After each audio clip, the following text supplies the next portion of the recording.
में कुछ कहा कि कुछ समाज के दलाल आपको झुकाना चाहते थे या स्वर्ण मानसिकता के लोग जिन्होंने अत्याचार आपके ऊपर किए, उनका वो पक्ष ले रहे थे। ऐसे दलालों को क्या कहना चाहिए? ऐसे दलाल मैं सभी भाइयों से हाथ जोड़कर रिक्वेस्ट करना चाहता हूँ, जो हमारे समाज के लोगों को बहला फुसलाकर और उन दलालों से सावधान रहे जो समाज की दलाली करते हैं। क्योंकि मैं अपने क्षेत्र में देखता हूँ, मेरे क्षेत्र में खुद ही देखता हूँ, वे किसी की बुराई करते हैं, किसी उनका कुछ नहीं, आपस में कोई बाबा साहब के नाम का लेता है, खाता है, यानी कि बहुत वो चल रहा है, इतना भुंडा चल रहा है, यानी कि एक झगड़ा हो जाता है तो फैसले की सबसे पहले बात करने लगते हैं। साथियों, हिंसा की पराकाष्ठा तब समाप्त हो जाती है जब हम हिंसा को सहना बंद कर देते हैं। मेरी नाक सिर्फ वहीं तक बर्दाश्त की जाएगी जहाँ तक दूसरे की नाक के अंदर मैं प्रवेश ना कर दूँ। एक शेक्सपियर का एक ये स्लोगन था कि आपकी नाक वहाँ तक मैं बर्दाश्त कर सकता हूँ जब तक वो मेरी नाक से टच ना हो जाए, आपकी वहाँ तक सीमा है। आज मैं मेरठ के गांव हसनपुर रजापुर में पहुंचा हूं और मेरे साथ मेरे भाई मीतन जाटव हैं, जिन्होंने अपने परिवार के पाँच पाँच सदस्यों को खोया है। बड़ी दुख भरी कहानी है। वो आपने अभी से पहले जो वीडियो एक अपलोड हुई है उसमें आपने देखा होगा। मेरे साथ भाई विजेंद्र भारतीय जी हैं, भीम सेना के राष्ट्रीय उपाध्यक्ष हैं। उनके सहयोग से मैं आज इस गांव में पहुंचा हूं, वरना तो मैं पिछले 4-5 साल से सोच रहा था कि कैसे इस गांव में पहुंचूं। मेरे साथ रोहतास भाई हैं, गाजियाबाद से चलकर आए हैं, वो भी हमारे सहयोगी हैं। आइए पहले मीतन से मिलते हैं। मीतन, कैसा चल रहा है? अब तो आप सरकार में हो। देखो जी, सरकार में तो हम है, पर लेकिन अभी तो आपको पता सरकार अपनी तो है नहीं, जी। पर टाइम ही काट रही है जी। क्योंकि अपनी सरकार नहीं, अभी काम धाम जो भी चल रहा है मामला, काम धाम भी नहीं देते, आपको पता, हम बोल भी नहीं सकते। लेकिन अपना वो जो कोई जब वहाँ भी जाते हैं, अपने कार्यालय में जाते हैं, अपने कार्य काम ही लेने जाते हैं अपने क्षेत्र के लिए, लेकिन हम ना फालतू बोलते ना बोलना देते। तो क्षेत्र के विकास की जिम्मेदारी आपके ऊपर है। वर्तमान में आप जिला पंचायत सदस्य भी हैं। जी जी। तो क्या किस तरीके से विकास चल रहा है क्षेत्र का? देखो आप, फंड मिल पा रहा है? नहीं, फंड तो देखो फंड मिल रहा है, कार्य फंड भी। दरअसल ये जिला पंचायत का जो चुनाव होता है, इसमें जो हम एक जिला अध्यक्ष को चुन लेते हैं, उस जिला वो फंड होता है जिला अध्यक्ष का ही, जो हमें कार्य, हमें तो बस मसक कार्य ही हम प्रस्ताव भी देते हैं, काम करता है जो फंड होता है जिला अध्यक्ष का। तो आप क्षेत्र में काम कर रहे हैं। पूर्व में आपके परिवार के साथ जिस तरीके से तांडव हुआ है, जिस तरीके से मनुवादियों ने घर के 4-4, 5-5 सदस्यों के साथ मतलब उनकी हत्या की है, तो अभी डर लगता है? देखो, पहला डर लगता था, लेकिन अब डर नहीं लगता। जब पूरा परिवार ही खत्म हो गया, लेकिन डर तो सच्चा है ही। आपको पता है, मुझे नहीं पता, पूरे गांव और पूरे क्षेत्र और पूरे सबको पता है जी। माँ को मार दिया उन जातिवादियों ने, जीजा जी को मार दिया, बड़े भैया को मार दिया। अब तो बस डर लगता है, पर क्या करें। पुलिस सुरक्षा में 8-10 पुलिस सुरक्षा लगे हुए हैं सरकार की तरफ से, खतरा है जब भी तो लगे हुए हैं, कहीं आ नहीं सकते, अपनी मर्जी से ना कहीं जा नहीं सकते। अभी तो बंधन में ही है हम। अपने क्षेत्र में भी कभी चले जाते हैं, कभी परमिशन मिल जाती है, कभी नहीं मिल पाती। अभी तो घर में कैद ही है जी हम। भारती जी, मीतन की आवाज़ भीमसेना पिछले कई लगभग 8-9 सालों से उठा रही है, पिछले 6-7 साल से उठा रही है, और लगातार समता आवाज़ टीवी भी आपके माध्यम से इस आवाज़ को जन जन तक पहुंचा रही है।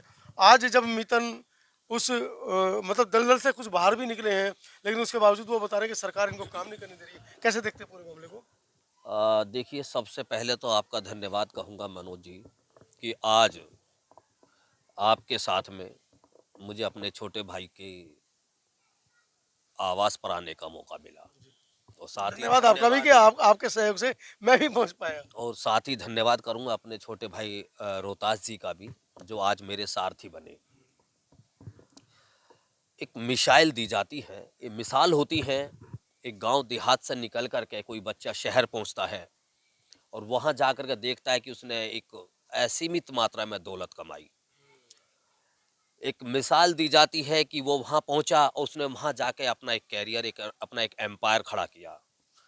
मिसाल दी जाती है कि गांव से निकला, गली कूचे से निकला एक व्यक्ति एक अच्छा नेता बन जाता है। लेकिन एक मिसाल ऐसी भी दी जाती है कि कोई आदमी गलत तरीके से अथाह पैसा कमा लेता है।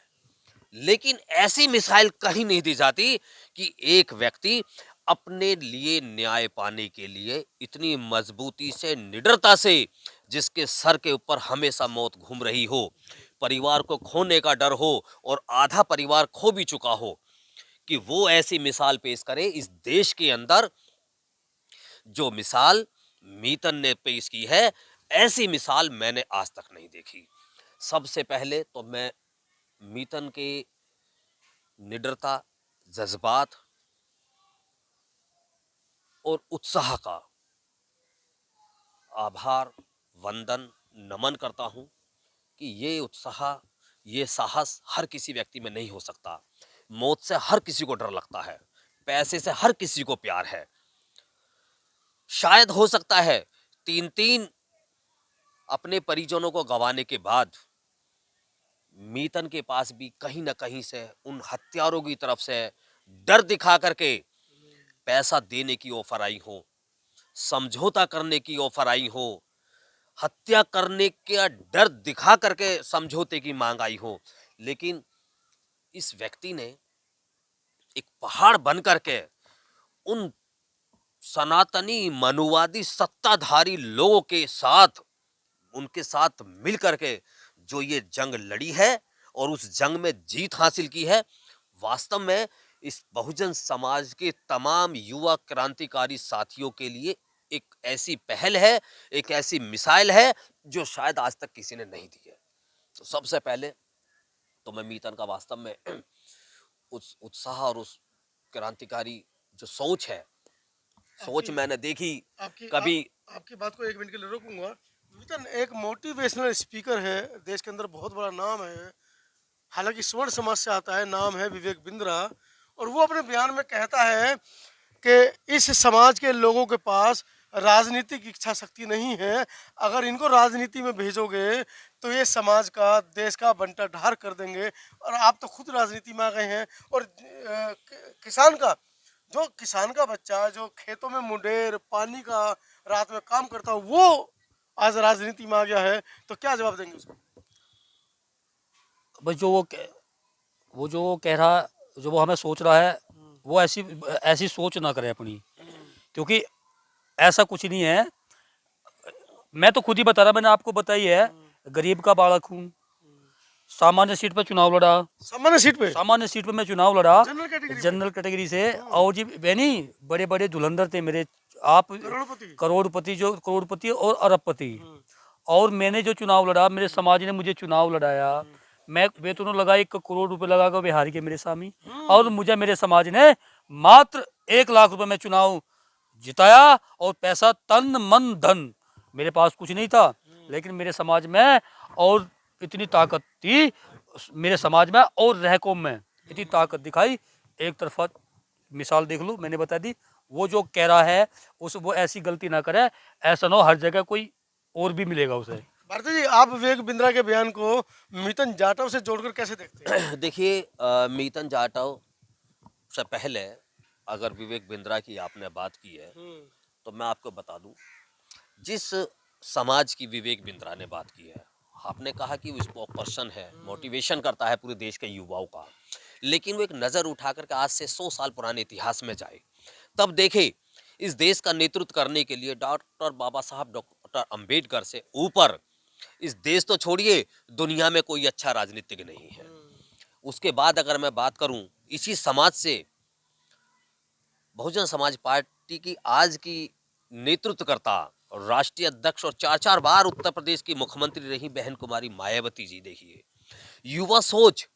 भीम आर्मी के संस्थापक, आजाद समाज पार्टी के संस्थापक भाई चंद्रशेखर आजाद, देखिए जिस घर पर मैं खड़ा हूं, मीतन जाटव को देखिए, जिनसे आप बात कर रहे हैं विजेंद्र भारतीय को देखिए, और साथ ही मेरे साथ जो मेरा आज एक इंटरव्यू ले रहे हैं मनोज अंतानी को देखिए। ये इतना अच्छा मोटिवेशन कर रहे हैं, कहाँ विवेक बिंद्रा की बातों में आ गई। विवेक बिंद्रा एक प्रोफेशनल व्यक्ति है, वो अपनी स्पीच को बेचता है, पैसा कमाता है उससे। वो अगर उसने पैसा कमाने के लिए अगर इस तरीके का कोई अनाप शनाप बयान दिया है तो इसका आंसर सुनिए और इसका आंसर निकाल दीजिएगा। वो कोई जवाब तो देना पड़ता है। नहीं, देखिए बिल्कुल जवाब देना, मैंने आपको जवाब दिया। मैंने आपके चैनल पे जवाब दिया है। बाबा साहब डॉक्टर अंबेडकर से लेकर के मनोज अंतानी तक के मैंने नाम लिए हैं, और इसके बीच में पता नहीं कितनी सैकड़ों, हजारों, लाखों, करोड़ों एक कड़ियां रही हैं, जिनको शायद मैं आप तक नहीं पहुंचा पाया हूं, नाम नहीं ले सकता हूं। बहुत लोग हैं।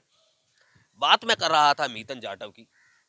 देखिए, मीतन ने इस समाज को, इस कौम के लिए बहुत कुछ किया है और अपने परिवार के लिए बहुत कुछ खोया है, लेकिन जिस तरीके से दृढ़ता के साथ में मीतन ने अपनी आवाज सरकार के सामने न्याय मांगने के लिए उठाई, उस न्याय को दिलवाने के लिए मैं मानता हूं बहुजन समाज, भीम सेना सहित तमाम सामाजिक संगठन दृढ़ता के साथ में मीतन के परिवार के साथ डटे रहे हैं। उत्साह के साथ, मजबूती के साथ पूरा सपोर्ट किया, समर्थन किया। क्यों? वो इसलिए क्योंकि मीतन ने जो लड़ाई है वो निष्ठा के साथ लड़ी है, ईमानदारी के साथ लड़ी है, मजबूती के साथ लड़ी है। अगर मीतन भी अगर कहीं ना कहीं समझौते की अगर बात करते तो शायद बहुत बड़े लेवल पर ये समझौता कर सकते थे, लेकिन नहीं। वो उस कौम से आते हैं जो इस देश के अंदर सूर्यवंशी कौम रही है, इस देश के अंदर शासक कौम रही है, और जो शासक होता है वो कभी समझौता नहीं करता है। मितन, आपने भगवान को धन्यवाद दिया इस काम के लिए कि आप एक छोटे से किसान से इतने बड़े आप राजनीतिक बन गए। अब मैंने धन्यवाद दिया, मैंने भगवान जी को भी धन्यवाद दिया और सबसे पहले मैंने बाबा साहब को भी धन्यवाद दिया। भगवान को मानते हो? भगवान जी को नहीं मानते, मैं पहले बाबा साहब को मानता हूँ। मैं बाबा साहब के, क्योंकि जो हमें अधिकार दिया और जो मैंने जो लड़ाई लड़ी बाबा जिस क्षेत्र में आप रहते हो उस क्षेत्र में खासकर हमारा जो एससी वर्ग है, एससी वर्ग में जो चमार वर्ग है, वो कहीं ना कहीं डॉक्टर, क्योंकि इतिहास ने विचारधारा को कहीं ना कहीं, इतिहासकारों ने विचारधारा को कहीं ना कहीं खत्म किया है। तो मैं वही जानना चाह रहा हूँ कि क्या आप डॉक्टर अंबेडकर के अलावा किसी देवी देवता को, भगवान को मानते हैं जिनका श्रेय आप देना चाहें? मैं देखो मैं मानता हूँ बाबा साहब को, मैं अम्बेडकरवादी हूँ, बाबा साहब को मानता हूँ। बाबा साहब की कलम से ही मैंने उन बताई थी, मैं पहली वीडियो में उन जातिवादी गुंडों को बाबा साहब की कलम से ही मैंने उनको उनके करी की सजा दिलाई है। और अभी जो विकास बिंद्रा की जो बात आई थी, मैं बताता हूँ। विकास बिंद्रा अगर ऐसे बयान देता है, उसे वो अगर मेरी वीडियो भी सुन ले, उससे वो भी इतिहास जान लेगा। मीतन जाटव की वीडियो हर जगह पड़ी है, वो भी इतिहास जान लेगा। ये कुछ नहीं करते, कुछ हमने देखो अपने मेरे समाज ने इतना बड़ा इतिहास रचवाया। और अभी मान सम्मान की लड़ाई, मम्मी वाला केस तो, यानी कि जीजा भैया वाला केस तो फाइनल हो गया, और जीजा वाला केस और मम्मी वाला केस अभी विचाराधीन है। आपने अपने वक्तव्य में कुछ कहा कि कुछ समाज के दलाल आपको झुकाना चाहते थे, या स्वर्ण मानसिकता के लोग जिन्होंने अत्याचार आपके ऊपर किए उनका वो पक्ष ले रहे थे। ऐसे दलालों को क्या कहना चाहेंगे? ऐसे दलाल मैं सभी भाइयों से हाथ जोड़कर रिक्वेस्ट करना चाहता हूँ, जो हमारे समाज के लोगों को बहला फुसलाकर, और उन दलालों से सावधान रहे जो समाज की दलाली करते हैं। क्योंकि मैं अपने क्षेत्र में देखता हूँ, मेरे क्षेत्र में खुद ही देखता हूँ, वे किसी की बुराई करते हैं, उनका कुछ नहीं, आपस में कोई बाबा साहब के नाम का लेता है, खाता है। यानी कि बहुत वो चल रहा है, इतना भुंडा चल रहा है, यानी कि एक झगड़ा हो जाता है तो फैसले की सबसे पहले बात करने लगते हैं। क्योंकि दूसरे कुछ लोग ऐसे हैं उन जातिवादियों गुंडों के धुरे खेतों में काम करते हैं, तो उनके ही प्रेशर से उसे समझौते के लिए पैसे तो करीब 10,000 दे, करीब 5,000 उन्हें खरीद लेते हैं। तो यानी कि उन्हें अपना अधिकार ले नहीं देते। लेकिन अब आपकी दुआ से, आपके सहयोग से और आपके आशीर्वाद से अब मेरे क्षेत्र में नहीं, जहाँ से भी मेरे पे जहाँ लोग मैं हैंडल करता हूँ ना, बाकी जो मेरे सर जी है विजेंद्र भारती जी, और आपको, और जो संगठन के सभी के मैं नाम नहीं ले सकता, काफ़ी है, लेकिन उनसे मैं सलाह भी ले लेता हूँ और उनसे भी विचार कर लेता हूँ, और उन्हें जैसा भी आदेश करते हैं मैं उनके आदेश का पालन करता हूँ। भारतीय चलते चलते ऐसे दलालों को क्या कहेंगे जो मीतन जाटव जैसे लोगों के साथ खड़े होने का दम तो भरते हैं, लेकिन कहीं ना कहीं पीठ पीछे छुरा मारने का भी काम करते हैं कि आओ हम आपको 20 लाख दिलवा दें, 30 लाख दिलवा दें, 1 करोड़ दिलवा दें, जिससे कि ये मीतन जाटव जैसे भाई आगे के लिए लड़ ना पाए या उन नेताओं के साथ समकक्ष खड़े ना हो पाए। देखिए, ऐसे लोगों को चिन्हित करिए, और ये काम आप लोगों का है, क्योंकि आप लोग तमाम जर्नलिस्ट हैं, समाज की आवाज़ बनते हैं, आवाज़ को उठाते हैं, ऐसे लोगों का नाम लेकर के समाज के बीच में रखिए, अगर जो इस तरीके का कार्य कर रहे हैं। हालांकि अभी तक मेरे सामने कोई ऐसा नाम नहीं आया है। अगर कोई ऐसा कार्य करता है तो उसको बेनकाब करने का काम भी ये समाज ही करेगा, क्योंकि ये समाज बड़ी ही कुर्बानियां देकर के यहाँ तक पहुंचा है। आज अगर हम गर्व के साथ में यहाँ खड़े हुए हैं, गर्व के साथ में अगर हम अच्छे कपड़े पहन रहे हैं, अच्छी शिक्षा ले रहे हैं, तो इस गर्व को हासिल करने के लिए हमारे असंख्य पूर्वजों ने बड़ी कुर्बानियां दी हैं, बहुत त्याग किया है। और इस त्याग और इसकी कुर्बानी को हमें बेजाया नहीं करना है, चंद रुपयों में बेचना नहीं है। तो साथियों, आज मीतन जाटव से कई घंटे हमारी मुलाकात हुई है। समाज के बड़े बड़े दलालों के नाम मीतन जाटव ने हमको बताए हैं। आज की इस वीडियो में तो उनका खुलासा हम नहीं कर रहे हैं, लेकिन भविष्य में आने वाले समय में जब इस तरह की आवाज़ें मेरठ या देश के अन्य राज्यों से आएंगी, तो हम ऐसे दलालों के नाम भी उजागर आपसे के सामने करेंगे कि कौन है वो समाज के दीमक जो हमारे इस समाज को लकड़ी के अंदर जो दीमक घुस जाती है उसकी तरह खा रहे हैं। मैं बिल्कुल, आप मनोज अंतानी को जानते हैं, किस तरीके से अंतानी जब आता है उखाड़ने पर तो उखाड़ता है। नाम दिमाग में घर कर गए हैं। जब भी मौका मिलेगा ऐसे समाज के दलालों को आपके सामने बेनकाब जरूर करूँगा। वीडियो में कमेंट जरूर करें, मीतन जाटव की स्टोरी से आप कितने प्रभावित हैं और ऐसे भाइयों को आप कितना समर्थन सहयोग कर पाते हैं। धन्यवाद।